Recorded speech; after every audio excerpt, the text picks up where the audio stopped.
নমস্কার বন্ধুরা, রিতাস কিচেনে তোমাদের সবাইকে স্বাগত। আজকে আমি লাউ আর মসুর ডাল দিয়ে একটা নতুন রেসিপি তোমাদের সাথে শেয়ার করব। এটা তোমরা ভাত রুটি সবার সাথেই খেতে পারবে। খেতে খুবই অসাধারণ হয়। তোমরা সহজেই এটা রান্নাও করতে পারবে। চলো আমরা দেখি কিভাবে আমি রান্নাটা করছি। লাউটা আমি কেটে নিয়েছি। দেখো আমি এরকম সাইজের বড় বড় করে একটু লাউটা কেটে নিয়েছি। এবার আমি এর মধ্যে দিয়ে দেব মুসুরির ডাল। এটা আমি ভিজিয়ে ধুয়ে নিয়েছি, আমি বেশিক্ষণ এটাকে ভিজিয়ে রাখিনি। আর দিয়ে দেব একটা পেঁয়াজ। একটা পেঁয়াজ আমি ছোট ছোট করে কেটে রেখে দিয়েছি। আর দেব একটা টমেটো। টমেটোটা আমি কেটে রেখে দিয়েছি। আর দেব 3টে কাঁচা লঙ্কা ছোট ছোট করে কেটে নিয়েছি। আর দেব 1 চামচ নুন, হাফ চামচ হলুদের গুঁড়ো, দেব 1 চামচ লঙ্কার গুঁড়ো, আর দেব জিরের গুঁড়ো, আর দেব ধনের গুঁড়ো 1 চামচ। এবার আমি এর ভেতরে 1 চামচ সর্ষের তেল দিয়ে দিলাম।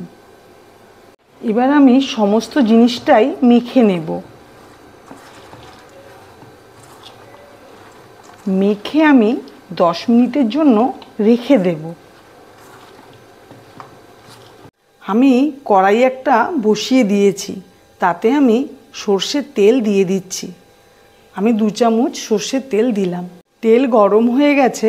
আমি একটা ফোড়নে গোটা শুকনো লঙ্কা আর জিরে আমি দিয়ে দিচ্ছি।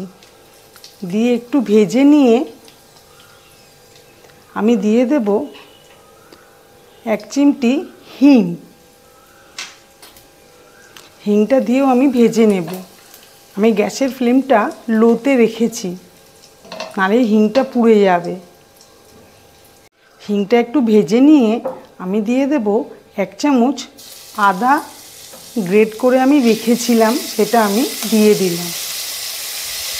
দিয়ে আমি ভেজে নেব আদার কাঁচা গন্ধটা যতক্ষণ না যাচ্ছে।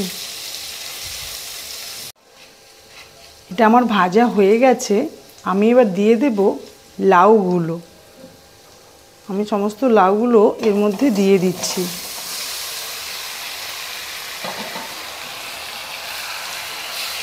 দিয়ে আমি একটু ভেজে নেব। লাউটা আমি ভেজে নিচ্ছি, আর আমি একটু ঢেকে দেব।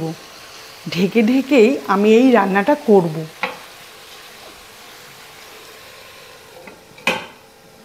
ঢাকনাটা আমি খুলছি। দেখো লাউ থেকে জল বেরিয়েছে একটু। এই জলেই অনেকটা সেদ্ধ হয়ে যাবে। আমি একটু পরে জল দেব অল্প।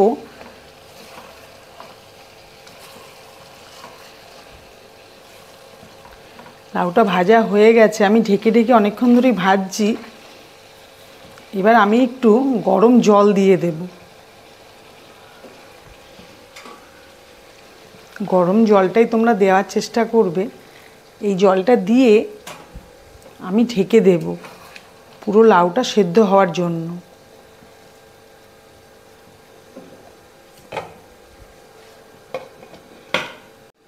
আমি ঢাকনাটা 5 মিনিট বাদে খুলছি। দেখো হয়েই এসেছে আমার। আমি এবার এর ভেতরে দিয়ে দেব চিনি। দিয়ে দিলাম ছোট চামচের 1 চামচ। একটু মিষ্টি হলে খেতে ভালো লাগবে। আর দিয়ে দেব সামান্য পরিমাণে গরম মশলা। আর দেব কিছুটা ধনেপাতা কুচি। আর দিয়ে দেব 1 চামচ ঘি। এবার আমি সমস্তটা একটু মিশিয়ে দেব।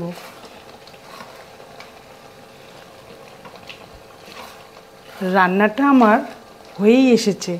আমি একটু ঢেকে দেব 1 মিনিটের জন্য।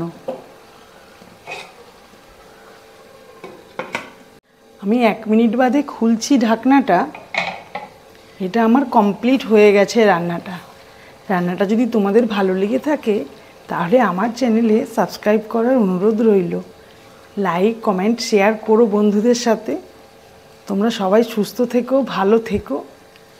পরের ভিডিওতে তোমাদের সাথে আবার দেখা হবে। ভিডিওটা সম্পূর্ণ দেখার জন্য তোমাদের অসংখ্য ধন্যবাদ।